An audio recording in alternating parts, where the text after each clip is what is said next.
মুর্শিদাবাদে প্রচারে এসে ঝড় তুললেন মীনাক্ষী মুখার্জি ও বাদশা মৈত্র। মোহাম্মদ সেলিমের সমর্থনে তীব্র দাবদাহে হরিহরপাড়ায় নির্বাচনী প্রচারে মীনাক্ষী।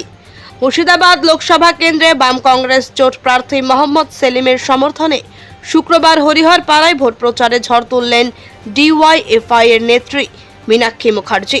শুক্রবার হরিহরপাড়ার তরতিপুরে বাম কংগ্রেস কর্মী সমর্থকদের নিয়ে জনসভা করেন। জনসভা শেষে হরিহরপাড়া বিধানসভার বিভিন্ন এলাকায় তীব্র দাবদাহকে উপেক্ষা করে কখনো বা পায়ে হেঁটে কখনো বা গাড়িতে করে নির্বাচনী প্রচার করেন। লাল ঝান্ডা হাতে প্রচারে ব্যাপক সাড়া লক্ষ্য করা গেল বাম সমর্থক ও এলাকার মানুষের। একই দিনে মুর্শিদাবাদ লোকসভা কেন্দ্রে বাম কংগ্রেস জোট প্রার্থী মোহাম্মদ সেলিমের সমর্থনে প্রচারে হরিহরপাড়ায় হাজির হন অভিনেতা বাদশা মৈত্র। তিনিও সকাল থেকে হরিহরপাড়া বিধানসভার চোয়া, রায়পুর, মাদারতলা, শঙ্করপুর, পাথরঘাটা সহ বিভিন্ন এলাকায় প্রচার সারেন। হরিহরপাড়া বিধানসভা অন্তর্গত মালবপাড়া গ্রাম পঞ্চায়েতে তৃণমূল ছেড়ে সিআইএমে যোগদান করলেন 10টি পরিবার। মীনাক্ষী, বাদশা মৈত্র ছাড়াও এদিন উপস্থিত ছিলেন প্রাক্তন বিধায়ক তথা হরিহরপাড়া এরিয়া কমিটির সম্পাদক ইনসার আলী বিশ্বাস, বহরান এরিয়া কমিটির সম্পাদক আব্দুর রাজ্জাক, এসএফআই এর জেলা সভাপতি ইনজামামুল হক রানা সহ বাম কংগ্রেস কর্মী সমর্থকেরা। ব্যুরো রিপোর্ট, চেতনা নিউজ। লাখে খেলে বেড়াচ্ছে, বিনা লটারি থেকে পয়সা নিয়ে নিচ্ছে। আর ছোট দিচ্ছি, এবার ভাবুন যে মীনাক্ষী একটা এখানে নতুন পার্টি করবে, পলিটিক্যাল পার্টি। আমি এখানে একটা পলিটিক্যাল পার্টি আপনাদেরকে নিয়ে করতেই পারি মুর্শিদাবাদে। তাহলে আমি পয়সা কোথায় পাবো? তাহলে আমি এই দেশে যারা বেঈমান লোক আছে, যারা এই দেশকে বিকিয়ে দিতে চায়, যারা এই দেশের ক্ষতি করতে চায়, তাদের কাছে আমি আমার পার্টির নামে চাঁদা নিয়ে দিলাম। আমাকে হিসাব দিতে হবে না, যে আমাকে চাঁদা দিল তাকে হিসাব দিতে হবে না। এবার আমি পার্টিটা তৈরি করে আমি মানুষের জন্য লড়লাম না, আমি এখানে একটা ইলিগাল অস্ত্র বানানোর কারখানা তৈরি করে দিলাম আর বোম বানানোর কারখানা তৈরি করে দিলাম। কেউ জিজ্ঞেস করার হিম্মত আছে আমি কোথায় পয়সা পাবো? এলাম, কে আমাকে পয়সা দিল? তাহলে যে আমাকে পয়সা দিল সে তো দেশের জন্য পয়সা দিল না, সে তো বেআইনি অস্ত্র কারখানাটা আর বোম তৈরির কারখানাটা বানানোর জন্য পয়সা দিল। বিজেপির পার্টিটা তো এই আইন তৈরি করেছে। তাহলে ইলেকট্রাল বন্ডের টাকাতে ইলিগাল বেআইনি অস্ত্র তৈরির কারখানা, বোম তৈরির কারখানা, বিস্ফোরক তৈরির কারখানা, জঙ্গি তৈরির কারখানা। তাহলে এটা পাল্টাতে হবে, যাতে আমার রাজ্যের মানুষ, আমার জেলার মানুষ আমার রাজ্যে থেকে, আমার জেলায় থেকে কাজ করে সম্মানের সঙ্গে মাথা উঁচু করে বাঁচতে হবে। এটা পাল্টাতে পারে কে? আমি আপনি একদিনে পারবো না। এই পাল্টানোর ক্ষমতা আছে যারা দেশ চালায়, যারা রাজ্য চালায়, যারা সরকার পরিচালনা করে, তাদের হাতে। আজকে আপনার রাজ্যে যদি প্রচুর কলকারখানা হতো, আমার জেলায় যদি প্রচুর কাজের সুযোগ থাকতো, তাহলে আমার জেলা থেকে এত এত মানুষ বাইরে কাজ করতে যেত না। কোভিডের সময় দেখেছেন কত মানুষ, কত হাজার লক্ষ মানুষ তারা পেটের দায়ে বাইরে গিয়ে কাজ করছে। তাহলে আমি প্রথম চাই যে এই রাজ্যে কলকারখানা হোক, এই জেলায় কলকারখানা হোক।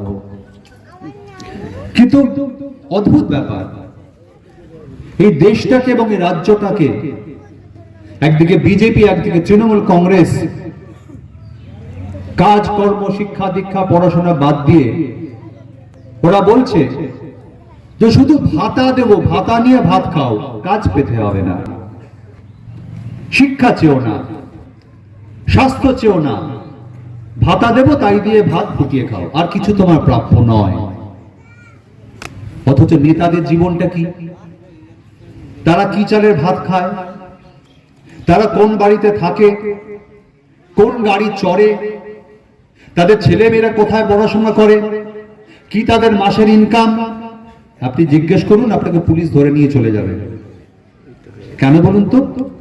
ওদের কাছে কোনো উত্তর নেই।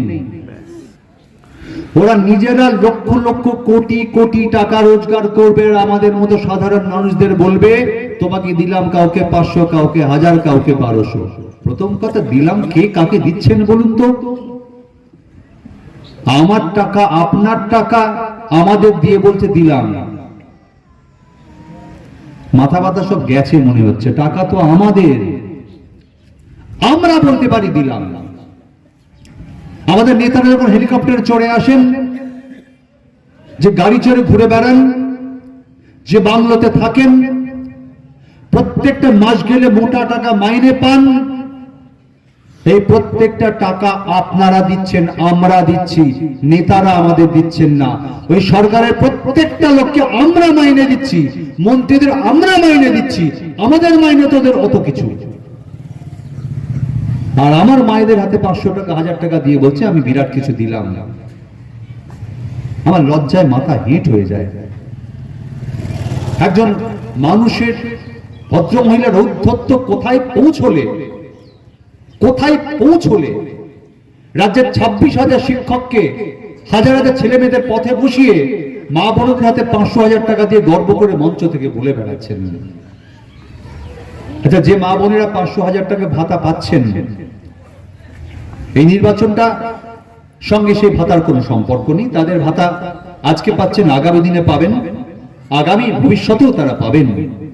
বরং সরকারটা পাল্টালে যারা গরিব মানুষ, যাদের প্রয়োজন বেশি, তারা বেশি পাবেন। এটা আমাদের দাবি যে তারা বেশি পাক, যাদের প্রয়োজনটা বেশি। কিন্তু একই সঙ্গে সেই মায়ের ছেলেমেয়েরা কোনো চাকরি পাবে না, সেই মায়ের ছেলেমেয়েরা কোনো কাজ প্রত্যাশা করবে না। সেই মায়ের ছেলেমেয়েরা সারা জীবন অন্য রাজ্যে গিয়ে বেগার খাটবে, আর এখানে কাজ মানে 2000-5000 টাকার ওই চুক্তির কাজ, যে কোনো দিন তাড়িয়ে দেবে।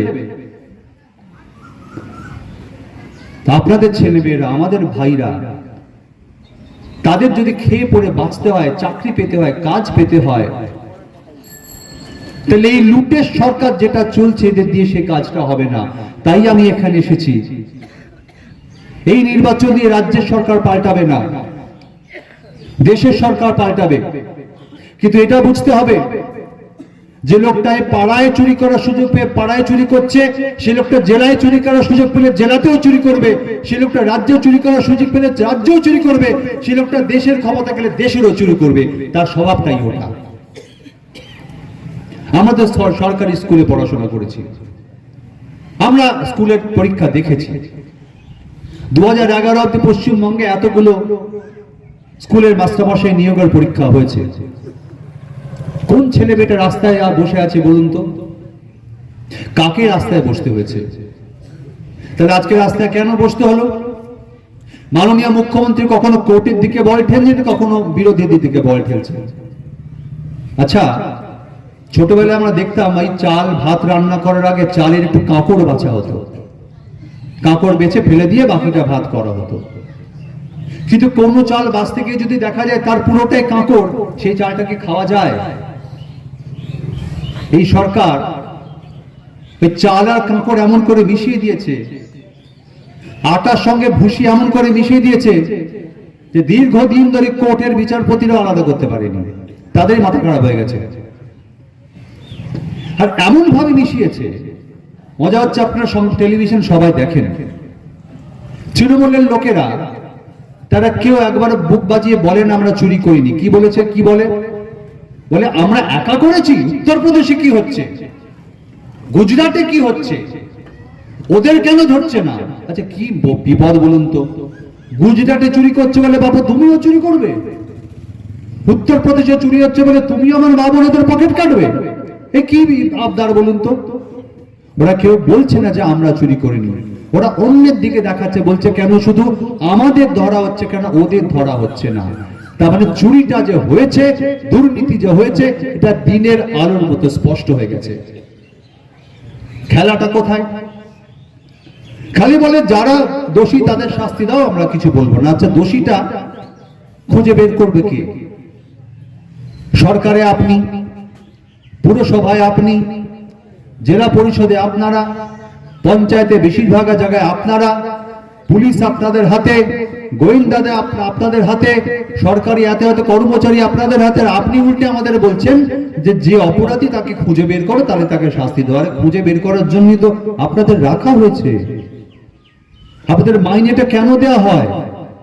মন্ত্রীরা কেউ বিনা পয়সায় কাজ করেন না, তাদের মোটা টাকা মাইনে আছে, তাদের বিরাট সুযোগ সুবিধে আছে। কেন আছে? কাজ করার জন্য আছে।